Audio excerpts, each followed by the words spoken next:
नमस्कार। आज मैं फिर आपको अपराध की एक घटना से रूबरू कराऊंगा जो मेरे आईजी रेंज बरेली रहते हुए मेरे एक जनपद बदायूं में घटित हुई थी। बात 11 फरवरी 2021 की है। जनपद है बदायूं और बदायूं का थाना है उसामा। दूर का थाना है, देहात का थाना है। वहाँ रात में करीब 12:45 बजे किसी व्यक्ति ने थानाध्यक्ष को फ़ोन किया, उनके CUG नंबर पे, सरकारी नंबर पे, कि गांव नबीगंज के जंगल में उसी गांव के रहने वाले नीरज सन ऑफ श्यामलाल, जो घर से खेत की रखवाली करने के लिए अपने खेत पर गए हुए थे, वहाँ किसी ने उसकी हत्या कर दी है। थानाध्यक्ष ने फ़ोन करने वाले से वेरिफिकेशन के लिए जो चीज़ें आवश्यक हैं वो की, और ये उसकी सूचना पर विश्वास करके थानाध्यक्ष घटना को वेरीफाई करने के लिए मौके पर पहुंच गए। एक गांव में एक घर के सामने उन्हें काफ़ी औरतें और लोग विलाप करते हुए मिले। उनकी समझ में आ गया कि ये शायद मृतक का घर होगा।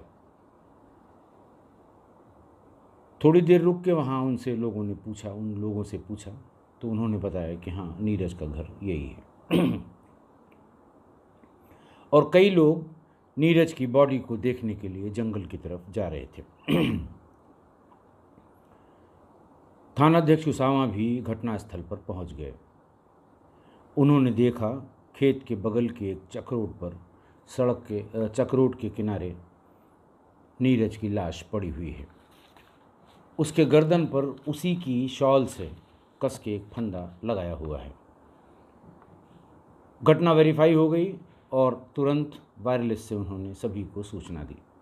डिस्ट्रिक्ट कंट्रोल रूम को बताया, जहां से सिटी कंट्रोल रूम ने सभी अधिकारियों को सूचित किया कि हत्या की एक घटना उसामा थाना क्षेत्र के नबीगंज गांव में हुई है।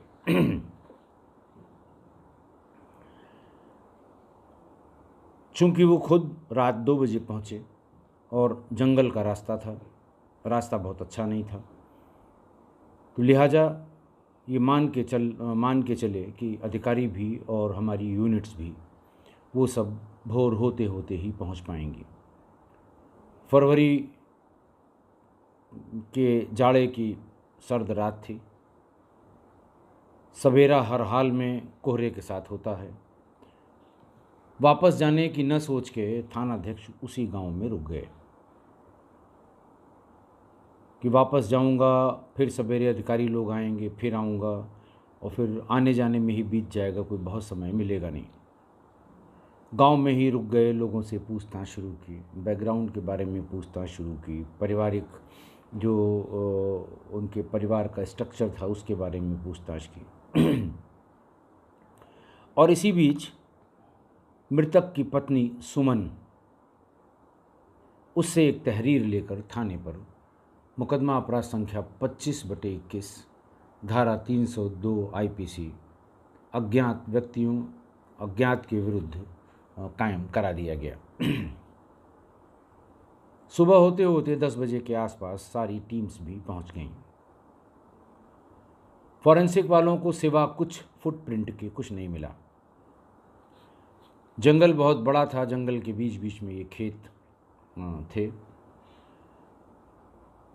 डॉग स्क्वाड भी इतने बड़े जंगल में थोड़ी दूर तक चला, उसके बाद फिर उसी में खो गया।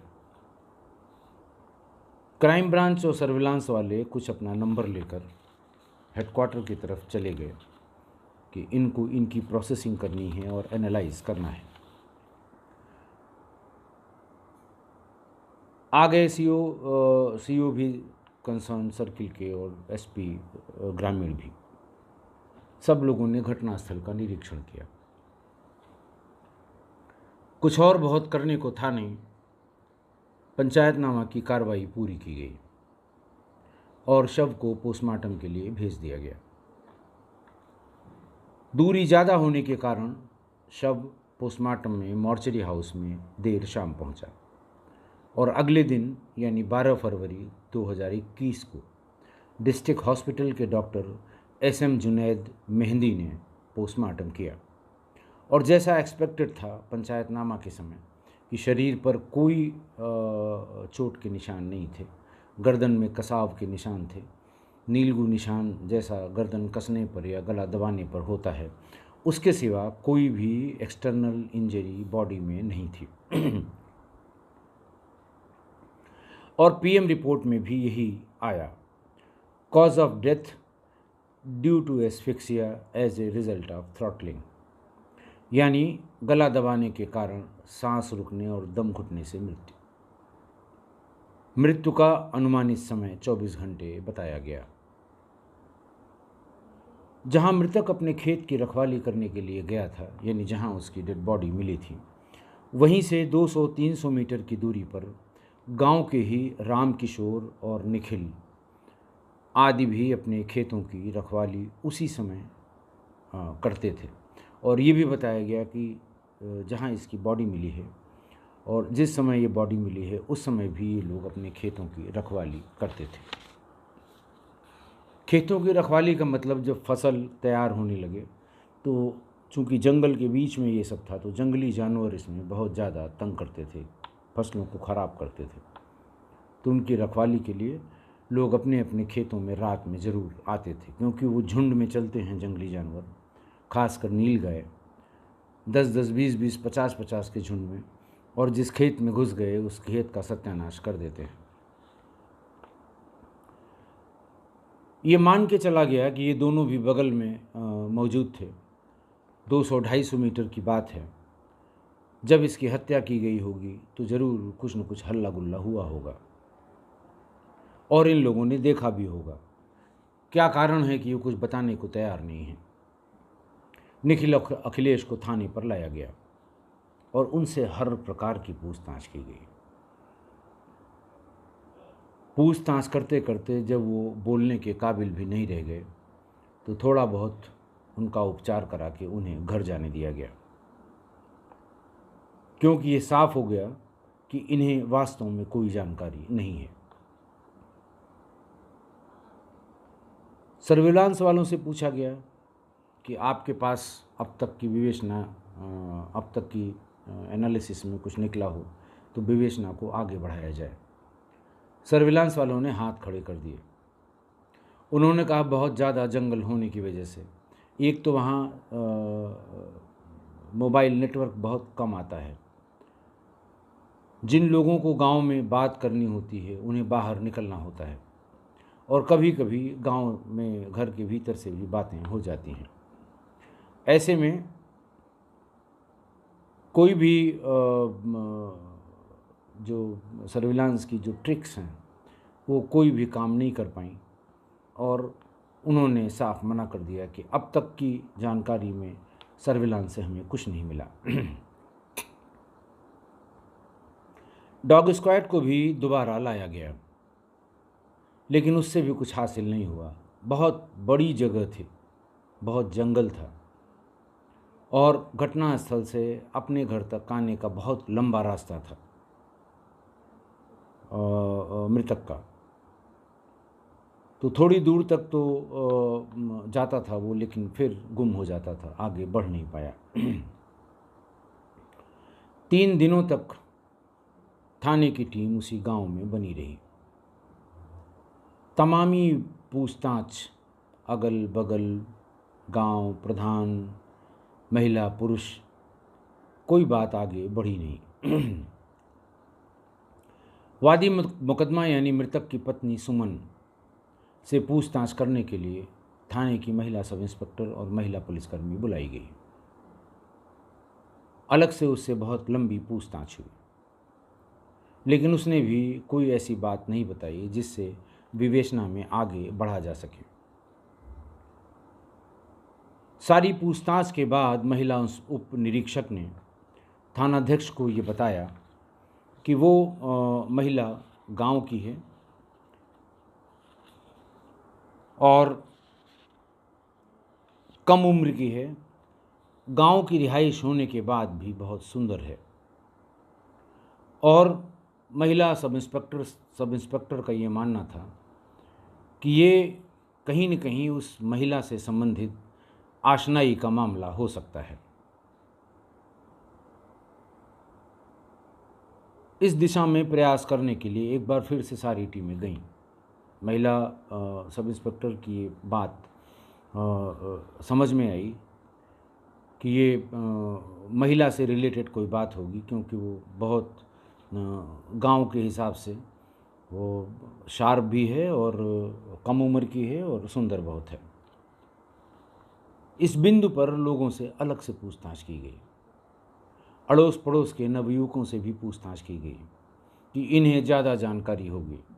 गांव में अगर कोई बहू है, आई है, तो इन नवयुवकों को ज़रूर जानकारी होगी कि कहीं किसी से इसका कोई अफेयर या कहीं किसी से इसका कोई संबंध तो नहीं है। पर सभी ने यही बताया, चाहे नवयुवक हों, अड़ोस पड़ोस के बुज़ुर्ग लोग हों, कि साहब महिलाएं सब बताती हैं कि ये बहू जो आई है ये अच्छी है, बहुत सुंदर भी है, लेकिन इसको देखा किसी ने नहीं है। सब यही कहते हैं कि नीरज की घरवाली बहुत अच्छी है, लेकिन ये कभी घर से बाहर नहीं निकली। घर से बाहर निकलते इसे किसी ने नहीं देखा।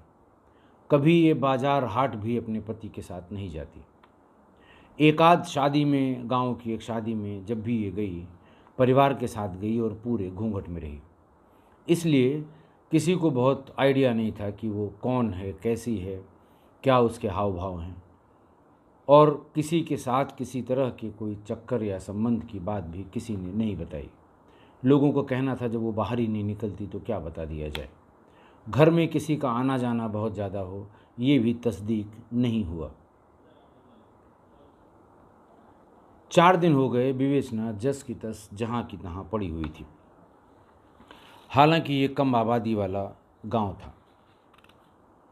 घटना के 6वें दिन थानाध्यक्ष को किसी ने फिर फ़ोन किया। गांव बहुत दूर होने के कारण शायद फ़ोन ज़्यादा अच्छा माध्यम था, या लोग कभी कभी फ़ोन से ही दूसरे के फ़ोन से बता दिया या अपने फ़ोन से बता दिया और ये कहा कि साहब मेरा नाम मत बताइएगा। बहुत ढेर सारे फ़ोन इस तरह के आते हैं। उसने फ़ोन किया कि मृतक का छोटा भाई कल रात खूब शराब पीकर आया था और दोस्तों के बीच ये कह रहा था कि अब भाई के मरने के बाद उसके हिस्से की भी ज़मीन जायदाद मेरी है। और एक बात और कह रहा था कि अब अनारकली से मेरी शादी हो जाएगी। अभी 6 दिन हुए हैं, 6 दिन बाद जब उसकी 13वीं संस्कार हम कर लेंगे, उसके 2 दिन के भीतर ही हम भी धूमधाम से शादी करेंगे। नीरज अविवाहित था। थानाध्यक्ष ने पूछा कि अनारकली कौन है। उसने कहा साहब हम लोग नहीं जानते, इस नाम की कोई महिला हमारे गांव या आसपास नहीं है। ये वही बता सकता है कि वो किस अनारकली की बात कर रहा है।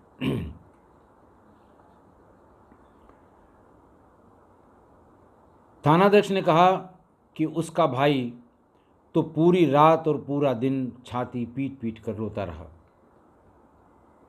उसके आंख के आंसू नहीं थम रहे थे। और मैं ही नहीं, हमारे साथ गए सभी पुलिसकर्मियों का यही मानना था कि दोनों भाइयों में पड़ती बहुत है। उसके मरने पे सबसे ज़्यादा दुख उसके भाई को हो रहा है। इसीलिए उससे ज़्यादा पूछताछ भी नहीं हुई। पूछताछ उससे सिर्फ इस विषय पर हुई कि खेती बाड़ी दोनों लोग करते थे, कोई रंजिश तो नहीं थी खेतों को लेकर, आसपास किसी और बात को लेकर कोई रंजिश तो नहीं थी, कोई मुकदमा किसी परिवार से चल रहा हो।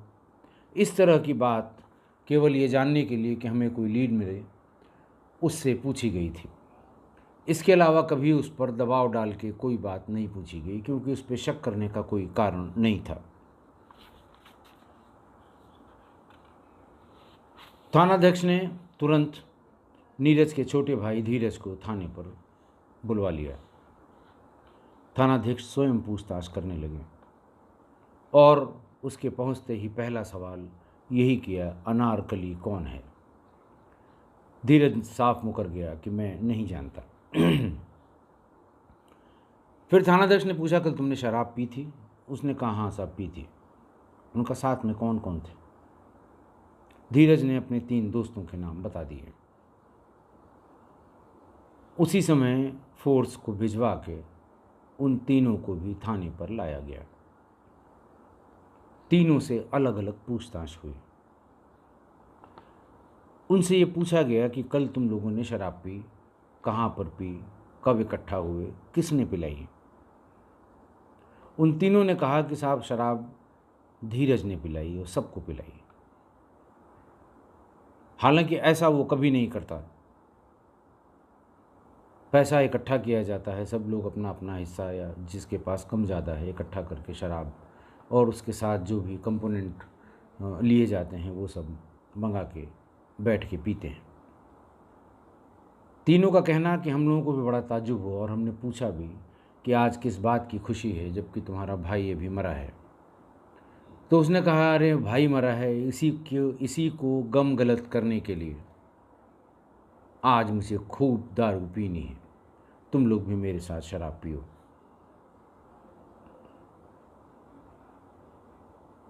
फिर थानाध्यक्ष ने पूछा कि जब वो नशे में हो गया तो फिर वो क्या क्या कह रहा था? तीनों ने यही बताया कि वो यही कह रहा था कि अब वैसे तो मेरी सारी प्रॉपर्टी अब मेरी हो गई, मैं बड़ा अमीर हो गया, लेकिन मेरा भाई चला गया। और उसके बाद वो ये बार बार कहता रहा कि अब मैं अनारकली से शादी कर लूँगा। सभी लोगों को काफ़ी नशा हो गया था और सभी ने पूछा, ये कौन है अनारकली? तो वो कहता था कि ये फिल्मों की बहुत बड़ी हीरोइन है। तीनों का ये मानना था कि हम लोगों की समझ में आया कि इसने शराब बहुत ज़्यादा पी ली है, इसलिए ये बहकी बहकी बातें कर रहा है।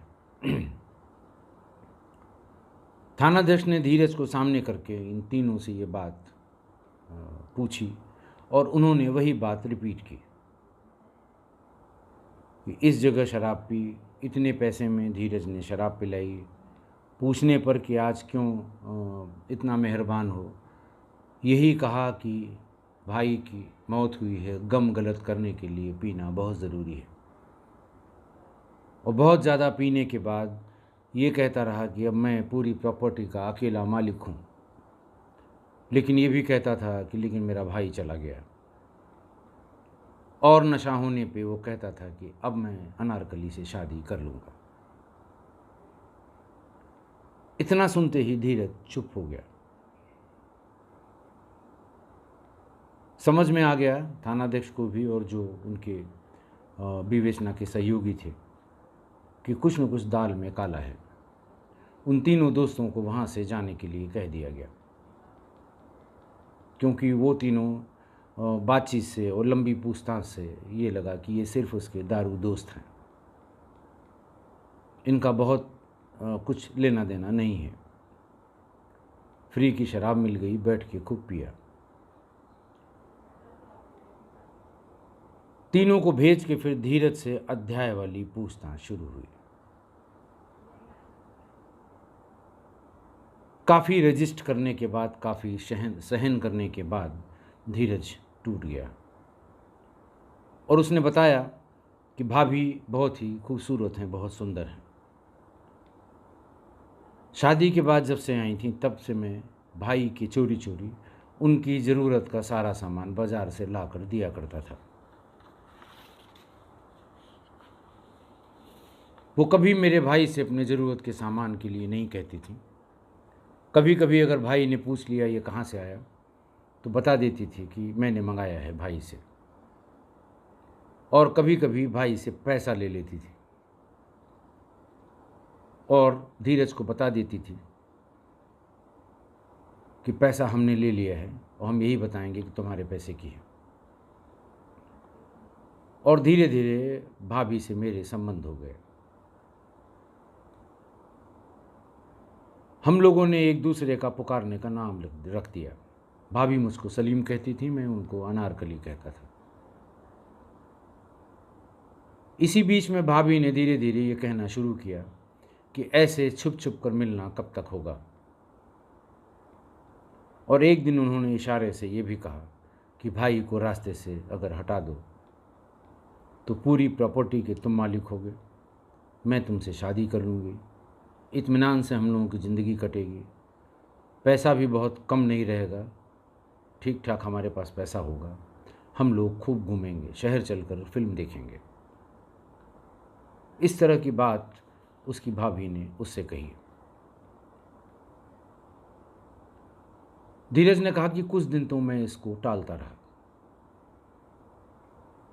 क्योंकि भाई से मेरी कोई अदावत नहीं थी, भाई से मेरा बहुत प्रेम था। लेकिन वो बार बार यही बात कहती थी।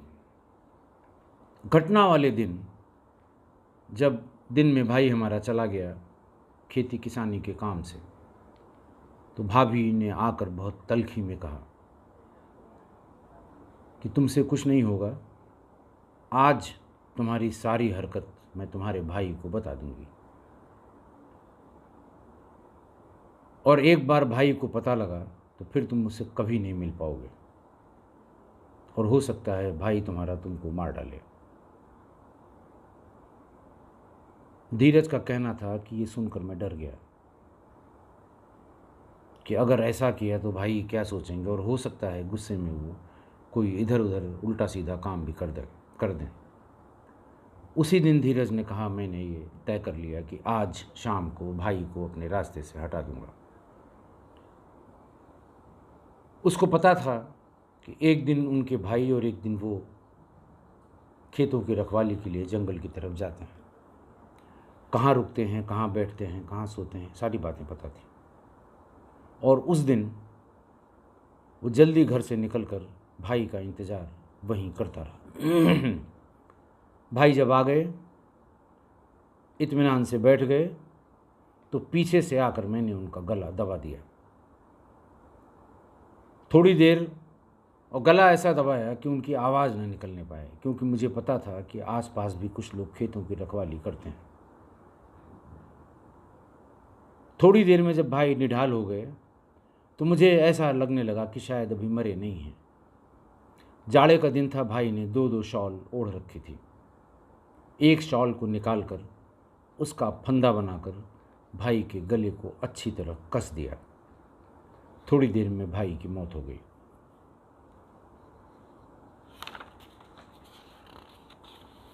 वहाँ से मैं सीधे घर आया और भाभी को ये बात बता दी कि मैंने भैया को मार दिया, और उनसे वहीं कमिटमेंट करा लिया, अब तो शादी करोगी। भाभी ने भी हाँ कर दी। इतनी बात सुनते ही कुछ चीज़ें जो उसने, जैसे समय की, जगह की, उसको वेरीफाई कराया गया। कितनी दूरी है, कब वो पहुंचा होगा, कब इसका भाई पहुंचा होगा, खाना कितने बजे खाया, जाते हुए कौन मिला था, ये सब बातें, आते हुए कौन मिला था, कौन कौन लोग वहाँ पर पहुँच गए थे रखवाली के लिए, कौन नहीं पहुँचे थे। इतनी सारी बातें वेरीफाई करने के बाद ये तय हो गया कि धीरज ने ही अपने भाई की हत्या की है। और उसी दिन यानी 16 फरवरी 2021 को धीरज को गिरफ्तार कर लिया गया,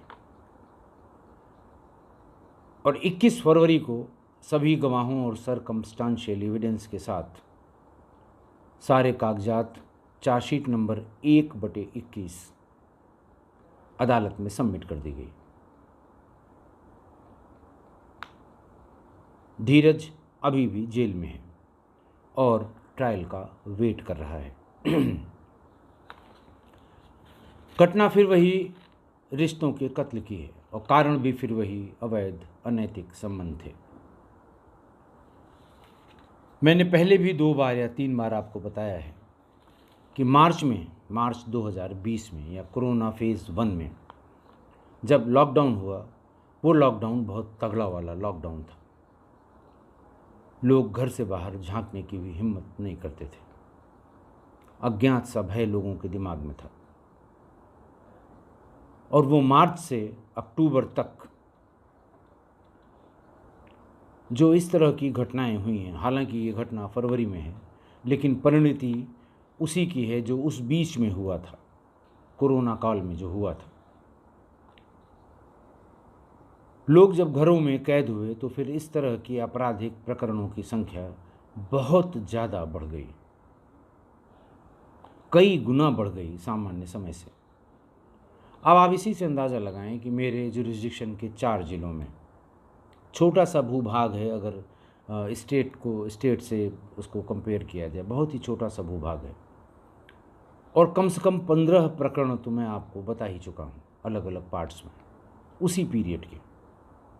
उस समय चोरी नहीं हुई, डकैती नहीं हुई, हत्या नहीं हुई, बलवा नहीं हुआ, बैंक रॉबरी नहीं हुई। क्राइम के नाम पर अगर हुआ तो बस यही हुआ।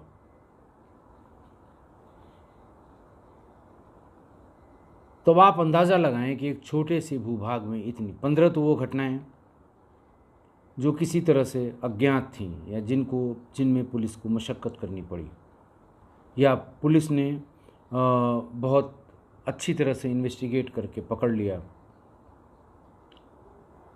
उस प्रकरण का जिक्र मैंने किया।